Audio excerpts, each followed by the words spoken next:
What if I were to tell you that there was no righteousness on the earth?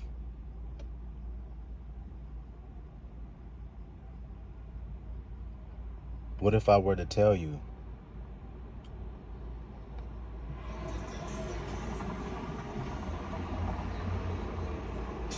there was no loyalty on the earth?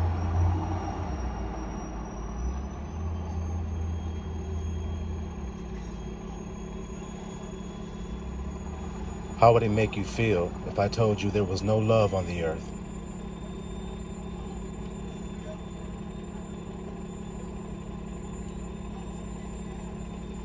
There was no trust.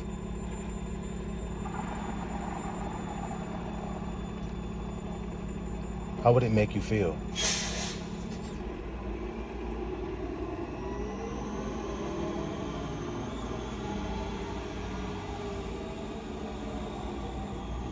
These things that I just described to you,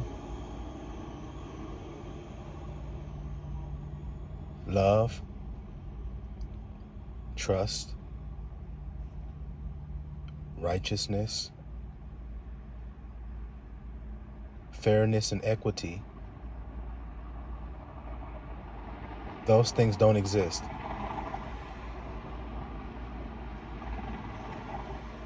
How does that make you feel?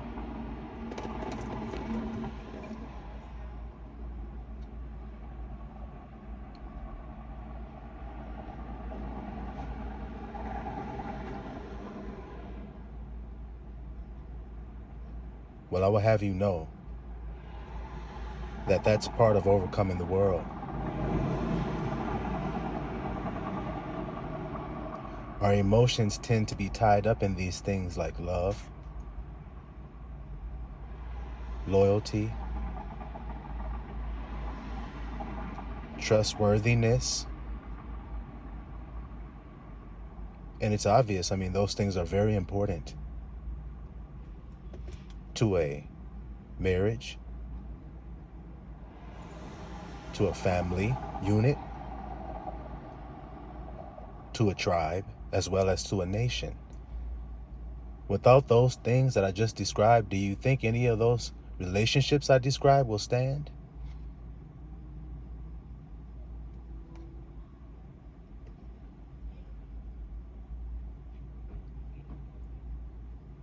Now, what if I told you about iniquity was rampant? Betrayal is at an all-time high.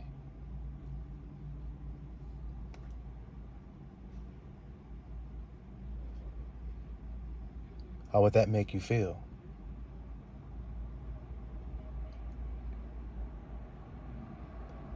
The reason I'm asking you about how it makes you feel is because this is the war that we're waging here, little flock.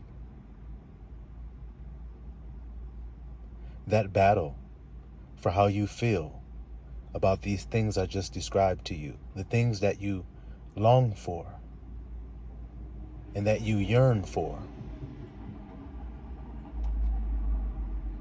It is not good that man should be alone, and so no man prefers to be alone.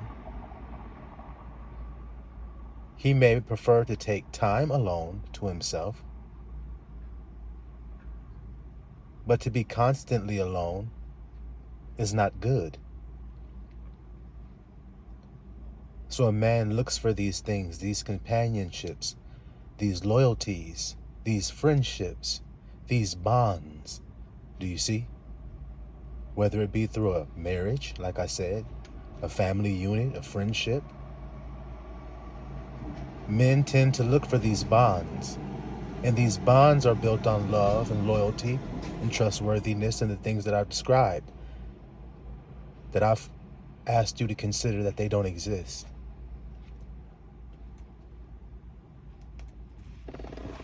And we both agree that if these things don't exist, these relationships can't thrive. They can't be. But yet in the world you live in, there are many so-called family units, many so-called friendships, many so-called marriages. But in the heart of these relationships, do these things truly exist? Loyalty?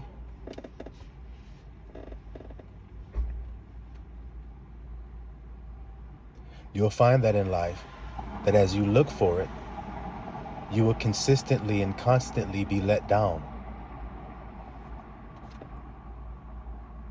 Because many people will tell you that they're loyal.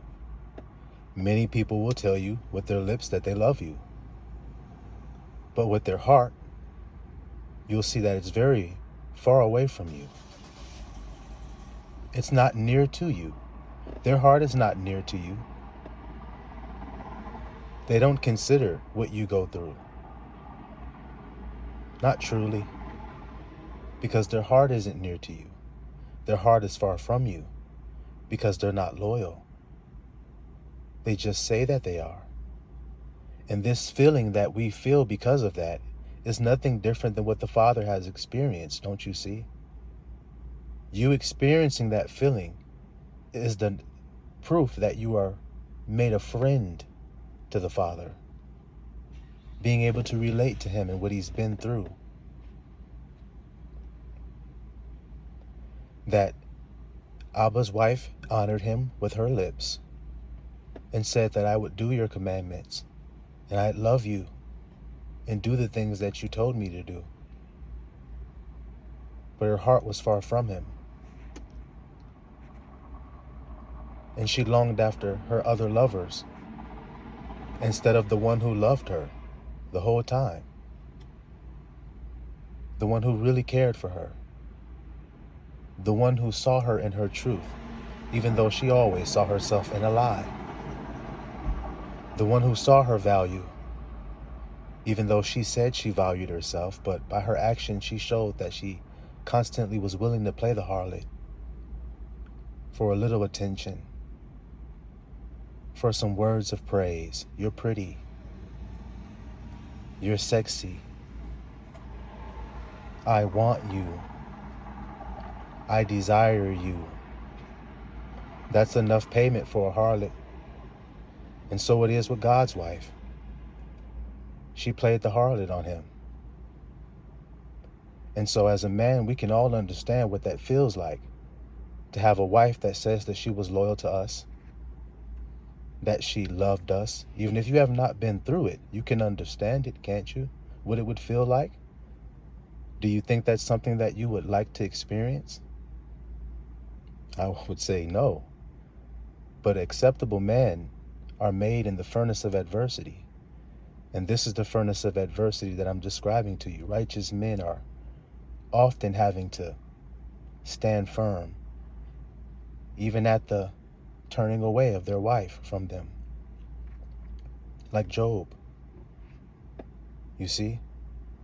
Like David, who danced before the Most High and was so misunderstood by his wife that she hated him for it. She resented him for his love for the Most High. And he had to turn away from her and cut her off from his flesh and return to his first love, to who truly love him. Not to those who just say they do with their lips, but are so quick to go behind your back and show just how disloyal they truly, really are. Because they do indeed honor you with their lips, but their hearts are far from you, as I've said.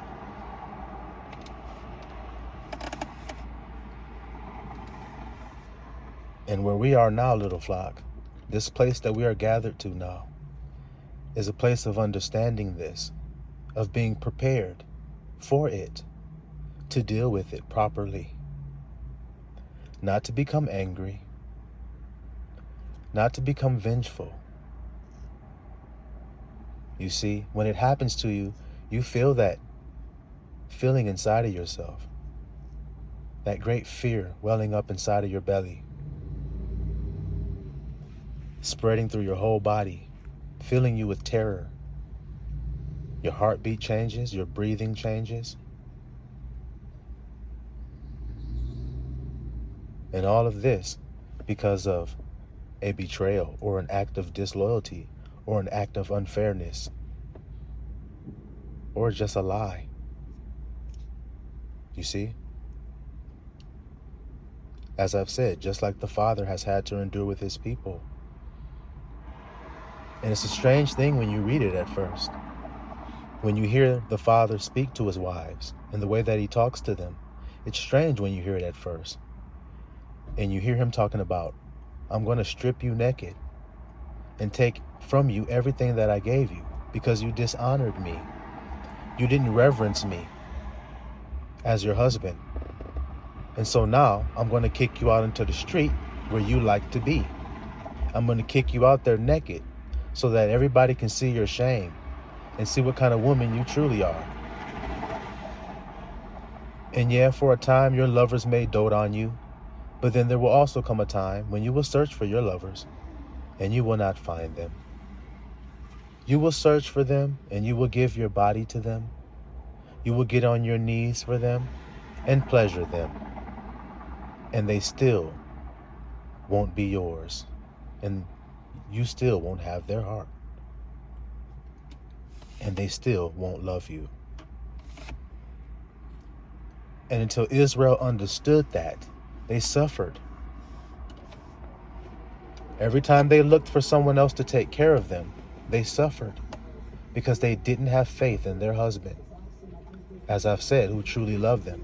As the Father said, they enter not into my rest for unbelief. So if he's speaking to his wife, then this would be a husband telling his wife, she didn't stay in my bosom. She departed from me for other lovers. You say, where's your wife, man? Thought you had a wife. Oh, she's departed from me, chasing after another lover.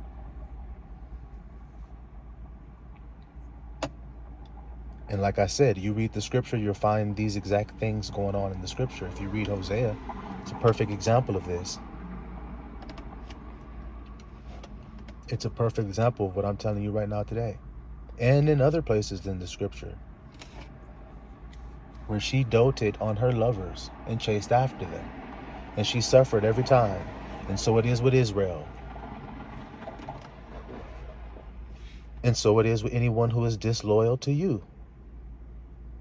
The sadness of it and the feeling that comes upon you, the grief that comes upon you, should really be about what they're doing to themselves. And how do we know this? It is because this is how Yahushua dealt with his grief and his sadness over what was happening to him. At one point, some women were grieving for him as he carried his cross, and he looked at those women and he said, don't weep for me. Don't cry for me, because others are going to suffer because of this injustice that's done to me. Anywhere injustice is done, suffering is going to occur. And that's what the mourning should truly be about. Not about you. Not about the betrayal you yourself personally have suffered, because that's just a part of the game, man. That's just a part of it, to get you to come back to the truth. As long as you were ever looking outside of I am for loyalty, he was going to thrust you back into him, back into the truth, that I am loyal. I can't control anyone else. So if they're disloyal to me, that was what they chose to do, was to be a disloyal person. But I'm a loyal person, so I remain loyal.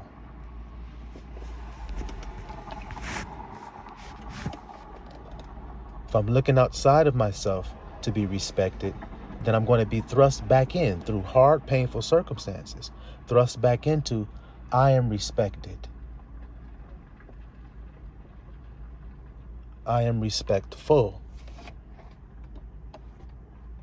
So if this person disrespects me, it doesn't change the fact that I am still respected. Now, if you tie this into what I've told you all about where we are and about how that end result is you standing on a sea of glass, and I've interpreted what that means to you, doesn't it make perfect sense of what I'm telling you here today? That I am not going to change because you decided to be evil. I am what I am. So I don't have to conform myself to your image to make a point, or to try to get even, or to try to get vengeance, or to try to be justified, or to try to get you to see how I felt and how much it hurt me that what you done. And that is unprofitable and vain. And there is no profit in doing that thing. So then what is profitable to me and for me to do in a circumstance when betrayal come at you when you least expect it, like a thief in the night? In those moments where it catches you off guard, where disloyalty catches you off guard, where unlove, when a person said they loved you, where unlove is shown to you, where disloyalty is shown to you, to where guile and secrecy is shown to you, then what do you do then? Do you remain peaceful and calm and in self-control, remaining the man that you know that you are? Or do you curse God and die? Thinking that your life was contingent upon outside circumstances. And it's not, little flock. It never was. It's always been about the inside circumstances. And just when you get comfortable, thinking your inside circumstances are perfect, then a temptation will come to show you just how imperfect you just may be.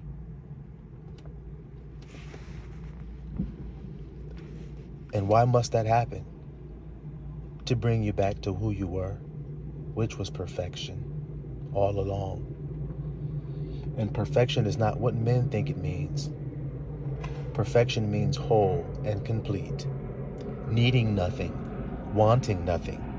So do you see how if that's the end result for a man, is to not need anything, then do I need your loyalty? Do I need your fealty to me?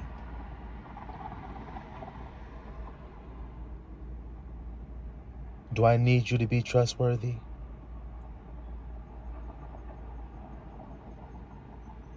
Do I need you to be honest? When, as I've said, so many have shown that they just can't be. Do I need you to be? Oh no. Because I am. And as long as I am, then I'm blameless. And I will simply heap these coals of fire upon your head, so that you may understand, finally, the error of your ways. A mark of a beast is to get for itself at the expense of one they say they love, at the expense of their neighbor. If you knew the golden commandments, then you would understand the most rotten thing that you can do. You would know. And it's to do harm to your neighbor, to work ill to your neighbor. As far as Abba's concerned, if you're doing that, then he doesn't even want you to pray to him. You need some proof? If you have aught with your brother and you go to the temple to pray, leave your offering at the altar, go back and be reconciled to thy brother, and then come and make your offering to the Most High. So does that answer any lingering doubt in anyone's mind about how important that is to the Father? That your prayers be not hindered? Oh, but when people be disloyal, and when they lie to one another, and they're not living in the light with one another, though they say that they love them, they call them by titles, husband,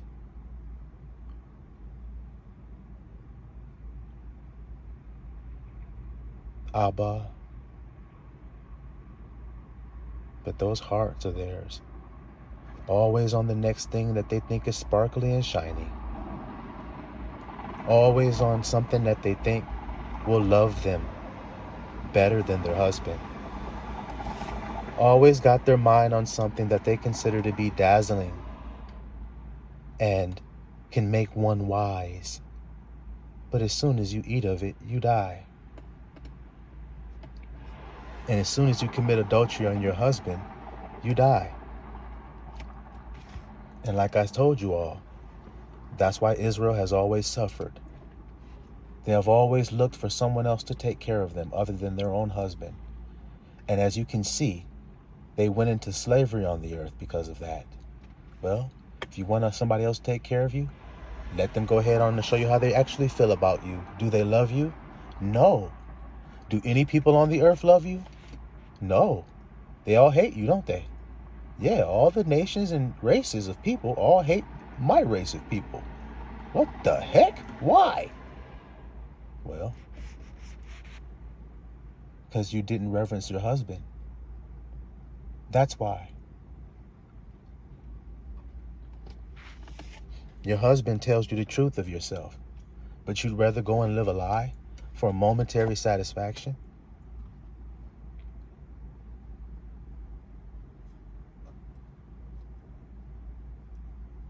For a temporary satisfaction? Well, we all know how the story goes with Christ. How he was rejected and a murderer was taken in his stead. I need you to hear that, little flock. Because remember, we're talking about God's wife here. So the woman didn't want the righteous, upright husband that gives life and life more abundantly. She rejected him. He was offered to her, and he even said that himself. Jerusalem, Jerusalem, all day long I extend my hands to you as a hen does to her chicks to cover them, but you would not allow it. So there you have it, little flock. The woman didn't want the righteous, upright man. She calls him the good guy. She doesn't want him. She wants the bad boy. She wants the murderer, the one who takes life, the one who kills, because he's dangerous. As far as she's concerned, he's dangerous. You see that? But he's powerless. And how can I prove that? Because the Father said, you live by the sword, your dumb ass gonna die by it. And he also said,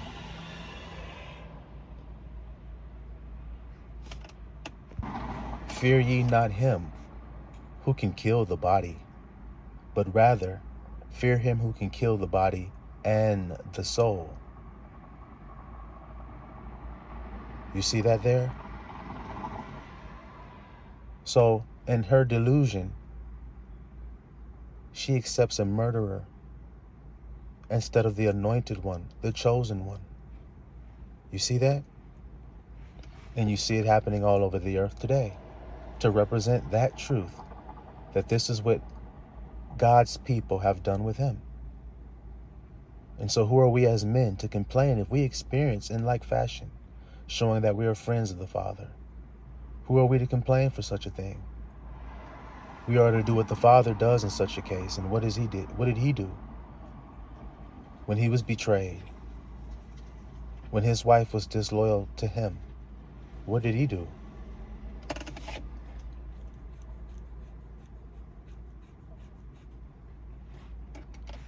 I forgive her because she doesn't know what she's doing. But I'm going to go to my place until she acknowledges her sin. You see that there? And that takes a peaceful man to do that. That takes a calm man to return to his place until someone else acknowledges their sin. Because believe me, it's very difficult for a person to acknowledge their sin to not only someone else, but to themselves first and foremost. But when their little false little desire has run its course and they see the death of it, then you know how the rest of the story goes with Israel. They return. They return just like that prodigal son returned. after he had done the things that he had done to himself, destroying himself. But when he returned, the Father accepted him and loved him, because he had already said in the beginning that he loved him. And so it is with Israel. The Father keeps his word, and he doesn't change, despite how awful you've been to him. So despite how awful someone has been to you, you change not today. And by doing such, that proves you are the children of the living I am. Y'all be blessed tonight, flockulators. Shalom Israel.